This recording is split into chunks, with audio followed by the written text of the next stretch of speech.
Ya Bapak Ibu yang kami hormati, untuk launching inovasi Badan POM, kita akan hitung bersama dalam 3, 2, 1.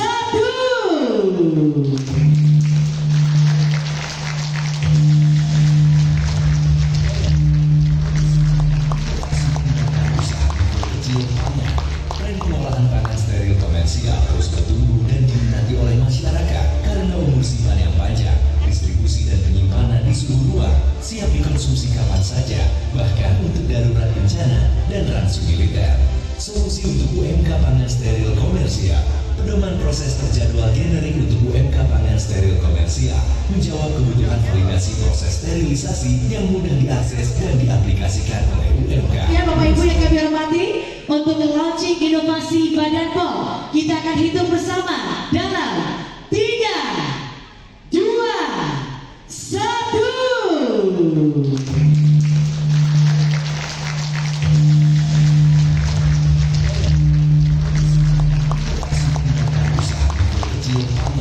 Tren pengolahan pangan steril komersial terus bertumbuh dan diminati oleh masyarakat karena umur simpan yang panjang, distribusi dan penyimpanan di suhu ruang, siap dikonsumsi kapan saja, bahkan untuk darurat bencana dan ransu militer. Solusi untuk UMK pangan steril komersial. Pedoman proses terjadwal generik untuk UMK pangan steril komersial menjawab kebutuhan validasi proses sterilisasi yang mudah diakses dan diaplikasikan oleh UMK. Pangan steril komersial. Jadi forum komunikasi itu fungsinya adalah kita menginginkan peran serta tiga pilar utama Badan POM. Badan POM itu pilarnya industri, pemerintah, dan masyarakat. Untuk itu, dengan industri ini, salah satunya yang disebut dengan UMKM, usaha mikro, kecil, dan menengah. Nah, khusus untuk jumlah pelaku UMKM itu sendiri, itu sangat besar Bapak Ibu. Ada 61 juta di seluruh Indonesia. Dari 61 juta itu, grade ekonominya yang terlibat pekerjanya dan sebagainya 117 juta. Dari penduduk kita yang 282,4 juta, berarti kan lebih dari 50%, hampir 60%. Kemudian dari totalnya itu adalah 9.540 triliun, besar sekali kan? Khusus yang bergerak di bidang pangan, olahan, dan obat tradisional jamu-jamuan dari seluruh Indonesia itu adalah 1,7 juta. Nah, di situ peran Badan Pengawas Obat dan Makanan. Untuk apa? Dalam hal yang pertama, registrasi atau sertifikasi pangan olahannya, cara pembuatan obat tradisional tentunya atau makanan olahan yang benar. Kemudian nanti ada distribusinya juga, sertifikatnya kita. Terus selanjutnya apa lagi? MD-nya, makanan domestik, nomor izin edarnya. Nah, oleh karena itu Bapak Presiden Prabowo menugaskan ke saya dalam konteks pada saat diskusi dengan beliau bahwa perhatikan UMKM. Ini berarti perintah dari beliau. Dan dengan demikian kita menginginkan bagaimana UMKM atau UMK saja, UMK ini bisa permodalannya, asetnya, bahkan kinerjanya bisa meningkat. Bahkan bisa meningkat dari mikro dan kecil, bisa nanti meningkat menjadi menengah. Bagaimana indikatornya itu? Kalau menurut standar peraturan Kepala Badan POM, kalau dia di bawah 1 miliar, itu berarti ya kecil ya. Nah, kecil dan mikro. Tapi kalau 1 sampai 5 miliar itu menengah. Di atas 5 miliar sampai triliunan itu sangat besar. Nah, artinya apa? Kita ingin mengangkat derajat, mengangkat kesejahteraannya, dan mengangkat taraf hidupnya. Karena dengan demikian dari ratusan juta ini penduduk negeri kita kalau terangkat derajatnya, maka secara nasional derajat bangsa Indonesia akan meningkat. Caranya apa?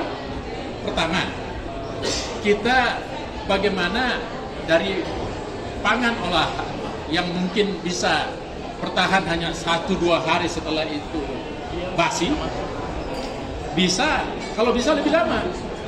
Dan kita sudah punya teknologi untuk itu. Teknologinya bisa sampai setahun, bahkan ada yang sampai 1,5 tahun dengan proses yang disebut pangan steril komersial.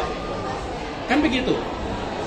Nah, apa manfaatnya kalau dia mengikuti pangan steril komersial? Dia bisa memproduksi lebih banyak, ya kan? Kenapa? Karena expirednya masih lama. Nah, kalau itu apalagi dia akan meningkat lebih banyak. Dia bisa kirim bukan hanya di sekitar rumah tangganya atau di sekitar rumahnya, sekitar lingkungannya. Dia bisa kirim ke desa lain, dia bisa kirim ke kota lain, dia bisa kirim ke provinsi lain, bahkan bisa ekspor. Jadi peningkatan produk ini yang sebetulnya dia sudah ini tinggal disterilkan, dimasukkan dalam kemasan, dan akhirnya bisa bertahan lebih lama.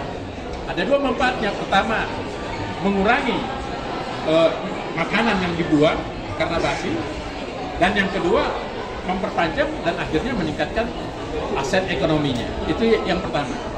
Jadi dengan pola seperti ini, itu tujuannya. Nah, untuk sampai ke situ, kita buat forum ini, forum komunikasi ini, mempertemukan apa? UMK ini yang begitu banyak dengan dunia usaha lain, misalnya yang kita sebut dengan parent atau bapak angkat, iya kan? Orang tua angkat, OTA, iya kan? Orang tua angkat ini apa gunanya? Itu yang pertama. Perusahaan-perusahaan yang sudah besar ini kan dia butuh memodifikasi produk-produk baru. Nah, kebetulan kan ada yang UMKM yang mungkin produknya baru, dipertemukan kan?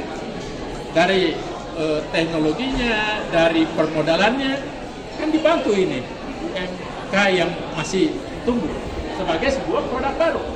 Jadi nanti dia akan dipermudah untuk proses bagaimana pendampingan untuk bisa menghasilkan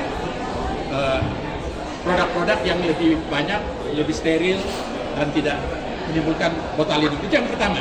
Yang kedua, apa yang kita lakukan kalau sudah dari Badan POM-nya juga memfasilitasi bagaimana itu izin, bagaimana registrasinya, bagaimana kalau Anda jauh dari kota bagaimana lewat digital aja, sehingga dengan demikian dia terstandarisasi, ya kan?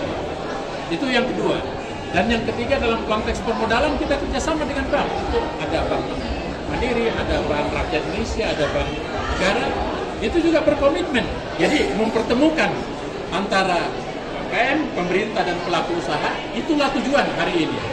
Tujuan akhirnya mengangkat dari yang 1,7 juta UMK ini bisa meningkat derajatnya, bisa meningkat produknya, bisa meningkat keuangannya, kesejahteraannya.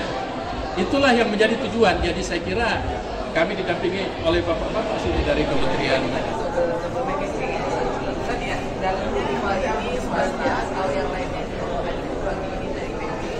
Dari IPB ya.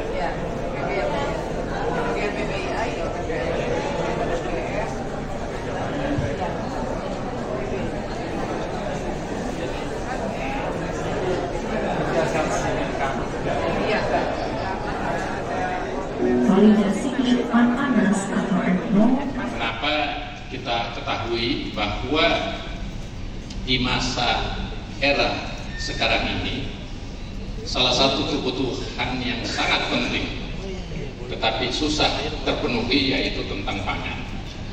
Kita masih lihat di berbagai belahan bumi masih banyak orang yang berjuang karena ada peperangan. Demikian juga karena pengaruh iklim, ada yang mengalami kekeringan, tapi ada juga yang mengalami sebaliknya, yaitu banjir lumpur, banjir air dan sebagainya, sehingga produksi pangan mengalami hambatan, sehingga banyak orang yang tidak mendapatkan bahan kebutuhan pokok, khususnya pangan. Nah, kita bersyukur di Indonesia semuanya berlimpah.